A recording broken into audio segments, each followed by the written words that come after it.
And a light piston, this wouldn't be an environment where I would take off. Airmets don't tell the whole story. Hey there, welcome back to AeroSafe.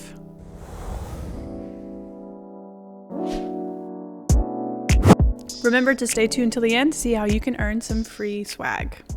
I've been sending out a lot of stickers lately. People have been tuning in till the end of the videos and replying to the question. I get some stickers in the mail. Okay, surface analysis chart. Down in Florida, you guys are getting a deluge as a result of that low pressure and the stationary front down across the southern tip of Florida. Across the East Coast and into the Midwest, there is a prevalence of high pressure systems. Up in the east part of Canada, we do see a low pressure system coming in and a cold front that's following in behind it. Down in Texas, lots of high pressure with a stationary front to the west up into New Mexico. Colorado, Wyoming, Idaho, Montana, that area has a mix of lows and high pressure systems, which has kind of been the trend lately. Stationary front is going from Oregon to Colorado.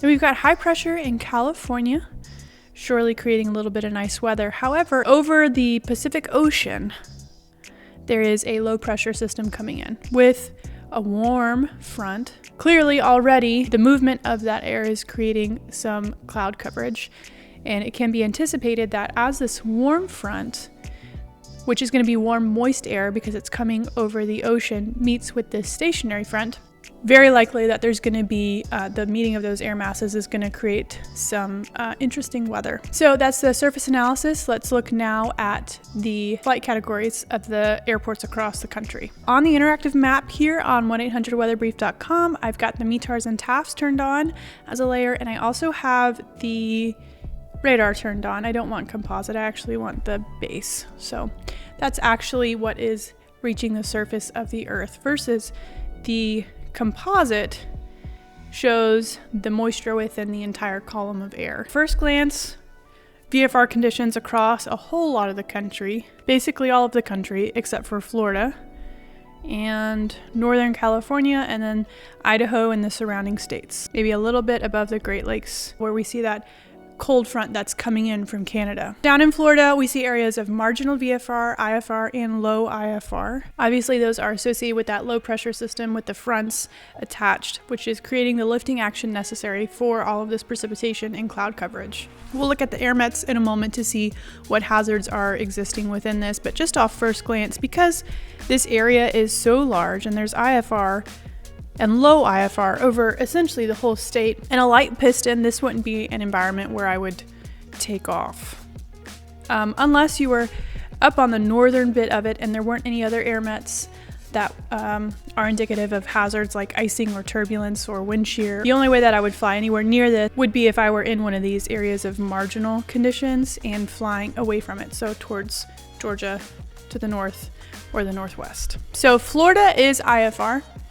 Basically the whole state, except for little bits among the panhandle. We've got some areas of IFR northeast part of the country, so in New York and around the Great Lakes area. There is one tiny little low IFR in North Dakota, overcast at 100. My guess is that there is some tiny geographical reason for that. There's this really interesting feature on 1-800-WEATHER-BRIEF on this interactive map. We can change the layer controls from weather to other.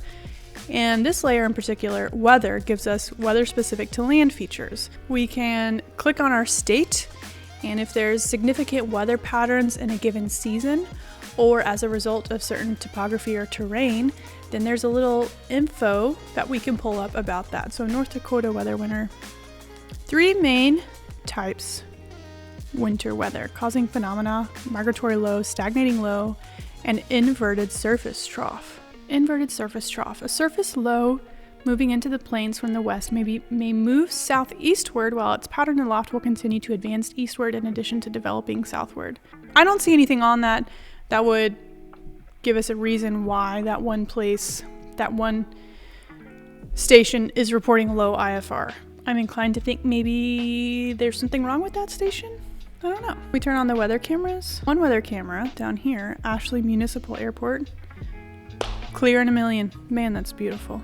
And we're gonna move up here into the northwest. It seems like every time I've done one of these reports, the northwest either has poor weather or deteriorating weather, and we're gonna have a little bit of both here. So there does seem to be kind of this line of poor weather, marginal VFR or IFR, from the northwest corner of Washington down to the little tri-state area where Idaho, Wyoming, and Utah meet. Was there a trough there? I don't remember. Oh, well, that's where that stationary front is, so that makes perfect sense. So along that stationary front, as we would expect, that's where those two air masses meet, some colder air and some warmer air, and in that there's some lifting action, so warmer moist air is going up and creating some cloud coverage and precipitation as we see from the radar returns. And we'll pull up the air mets in a moment as well.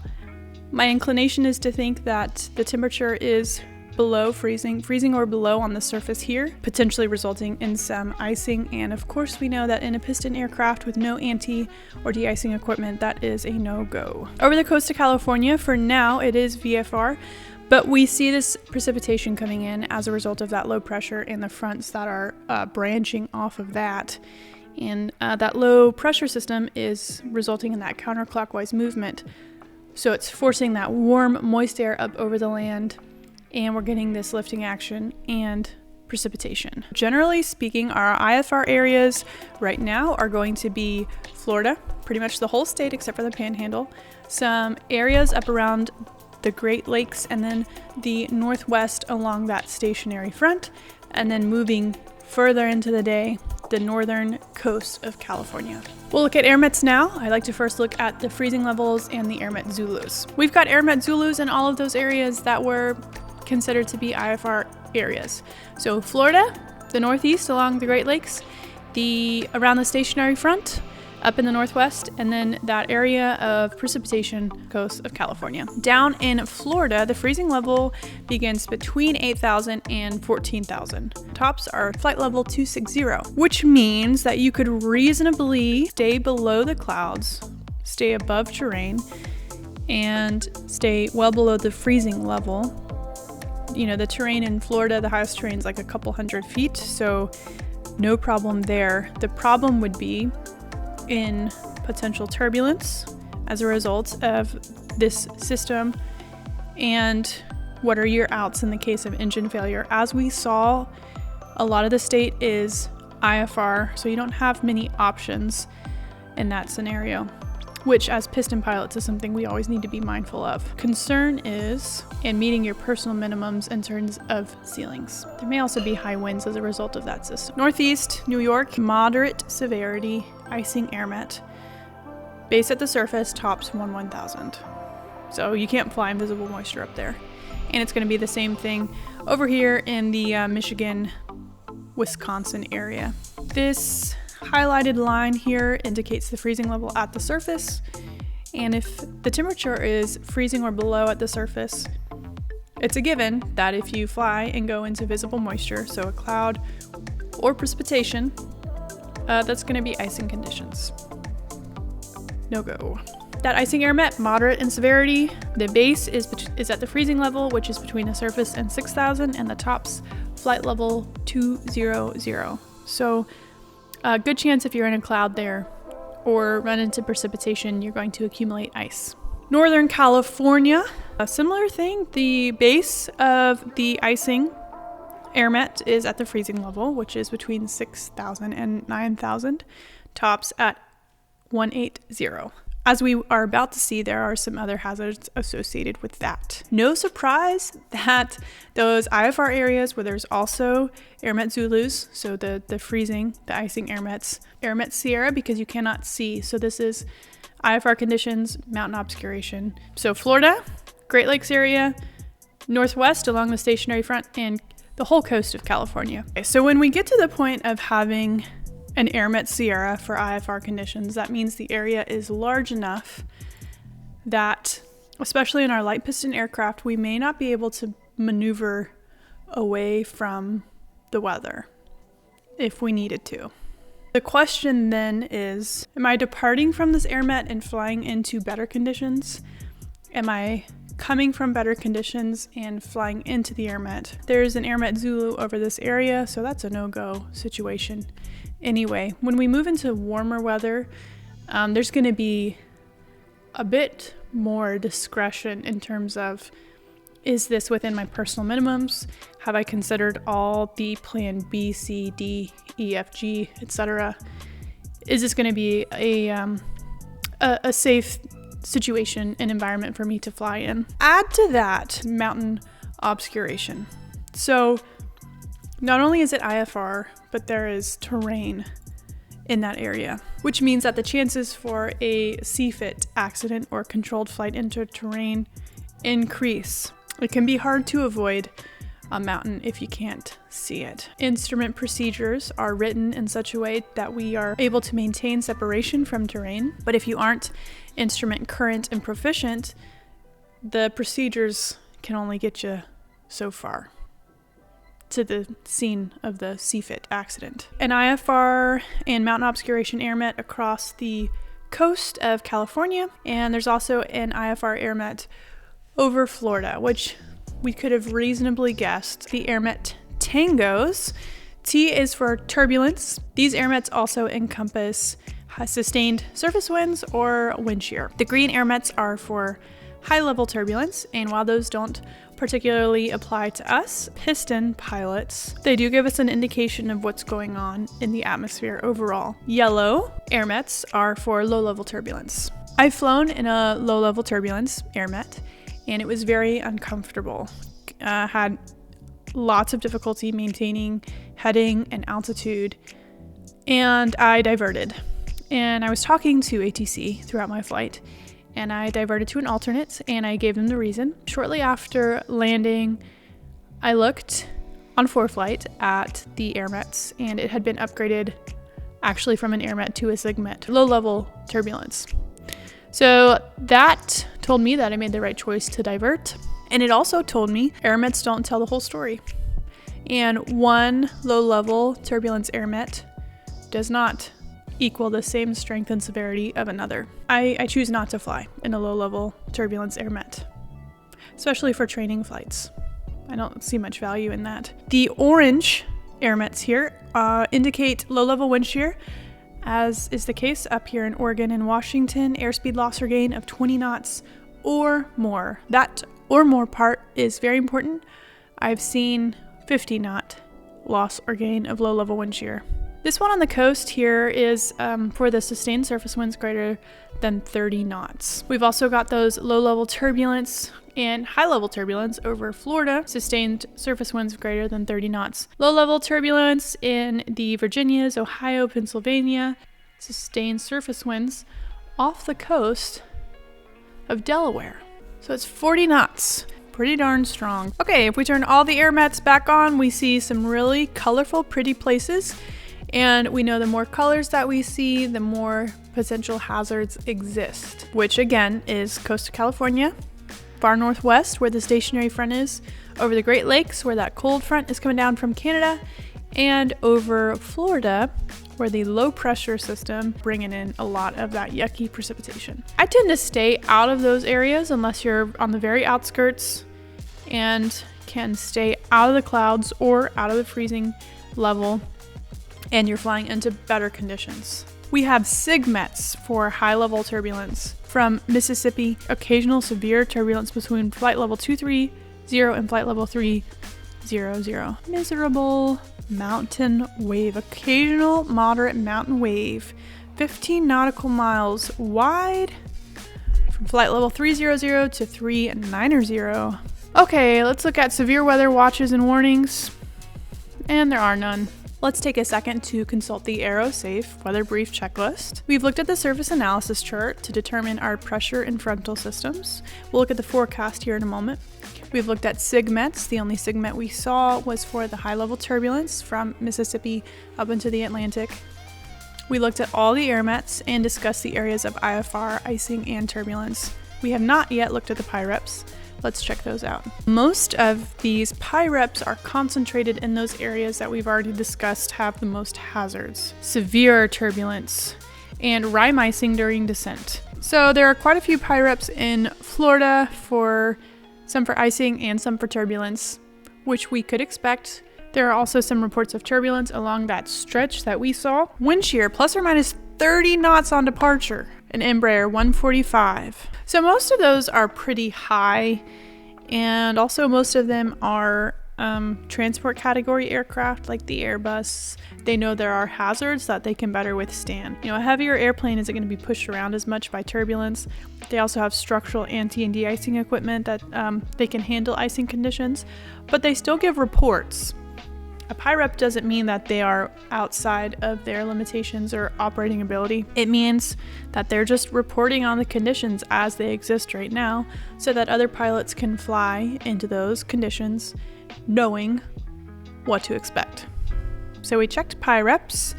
Let's look now at cloud coverage. It's going to largely be those same areas that we have already talked about that have cloud coverage. Florida, Great Lakes, Northwest along the stationary front, and California. Where this chart is really great is if there is a small layer that you want to get over. So for instance, in Pennsylvania, so barring the icing air met, which is also apparent from that blue outline, there's an overcast layer at 4,000, tops are at 7,000 right here, right where New York meets Pennsylvania.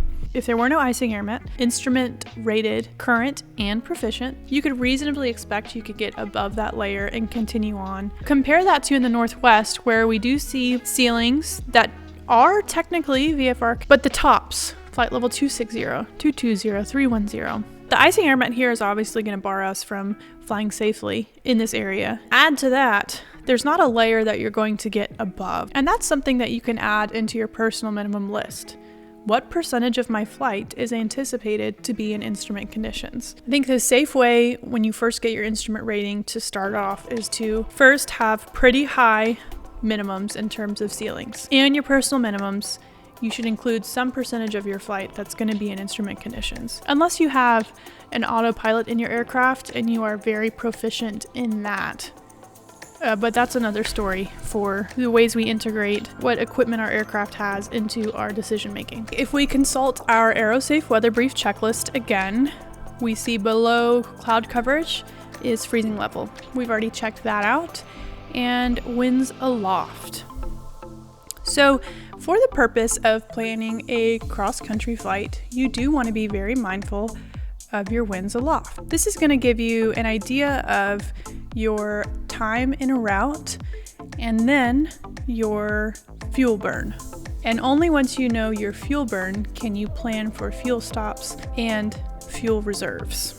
I see the strongest winds over by California, where that pressure system's coming in, 30 knots from the southeast. In the northeast, 30 to 40 knots at 5,000 feet from the west. Everywhere else looks pretty light. Aviation surface forecast. This is a pretty good one. Aviation surface forecast is a product that's on aviationweather.gov, so we're going to go to that. We've got our surface winds, including gust factors, and we see precipitation and air mets. This weather product is supporting basically everything that we've already talked about. Air mets and low visibilities and precipitation in all those areas. California, Northwest, Northeast by the Great Lakes, and Florida. METARs and TAFs. We've looked at the METARs. We haven't looked at any TAFs because we're not actually planning across country here.